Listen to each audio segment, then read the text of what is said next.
A paz e alegria, queridos irmãos, estamos chegando aqui até vocês com mais um tema do nosso YouCat. O ponto 115 nos coloca esta pergunta: sob quais nomes e sinais aparece o Espírito Santo? Eu gostaria de começar respondendo a partir do Catecismo da Igreja Católica, no ponto 691, que diz assim: Espírito Santo, este é o nome próprio daquele que adoramos e glorificamos com o Pai e o Filho, como já falamos nos vídeos anteriores. A Igreja o recebeu do Senhor e o professa no batismo de seus novos filhos, como nós já explicamos, através do batismo que nós recebemos essa força, os dons, as graças do Espírito Santo, tudo aquilo que professamos através da pessoa dele. E agora nós vamos entrar próprio naquilo que é específico dessa pergunta que coloca aqui o Catecismo da Igreja Católica. O termo Espírito traduz o termo hebraico ruah, que significa sopro, ar, vento. Então essa é a primeira atribuição como sinal, como nome do Espírito Santo. Ele que doa a vida, que sopra. Se nós lembrarmos o vídeo passado no qual nós falamos que Jesus, quando ele morre, ele doa o Espírito Santo. Naquele momento acontece a efusão. Desde o primeiro momento, desde a sua concepção, tem a ação do Espírito Santo até o último momento. Então é atribuído como ar, como sopro, como vento. Depois, continuando, Jesus utiliza justamente a imagem sensível do vento para sugerir a Nicodemos a novidade transcendente daquele que é pessoalmente o sopro de Deus, o Espírito Divino.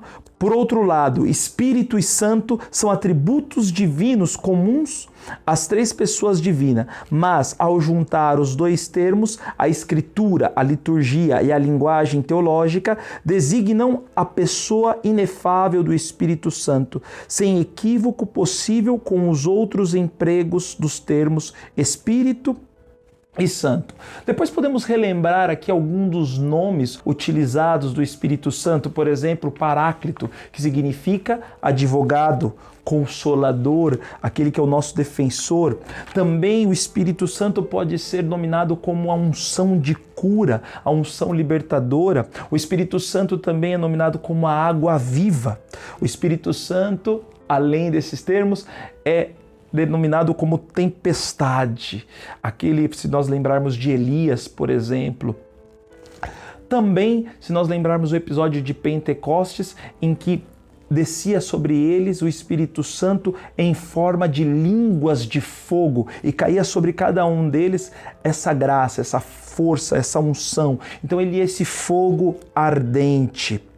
Portanto, esses são os atributos do Espírito Santo. E não podemos esquecer que o Espírito Santo também, ele é nominado como mestre, guia, aquele que nos conduz. É pelo Espírito Santo que chegamos à verdade plena e completa. Lembremos daquilo que diz no Evangelho de São João, quando São João termina o seu Evangelho e diz que todos os livros do mundo não caberiam para testemunhar aquilo que fala Jesus, mas o Espírito Santo vos revelará todas as coisas. Por isso, irmãos, não podemos viver sem o Espírito Santo. Ele é o Espírito da verdade. Ele é o Espírito que revela todas as coisas. E todos esses atributos são nominados à pessoa do Espírito Santo. Pai que criou o universo, Jesus que veio, nos remiu e nos santificou, nos deu a vida eterna, nos deu a salvação, e hoje o Espírito Santo que nos conduz, que nos guia.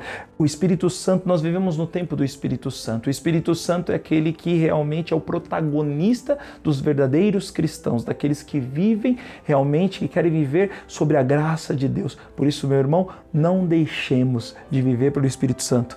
Você viu quanta coisa, quanta graça, quanto atributo é o Espírito Santo. Ele é como o ar. Nós não vemos, não sabemos de onde vem nem para onde vai, mas ele está presente. E se sabe, se testifica essa presença pela ação na tua vida, na minha vida, na vida da igreja. Amém, queridos irmãos? Espero que tenha ficado claro. Estamos aqui à disposição para vos responder qualquer dúvida que eventualmente possa ter vindo. Que Deus vos abençoe e até mais.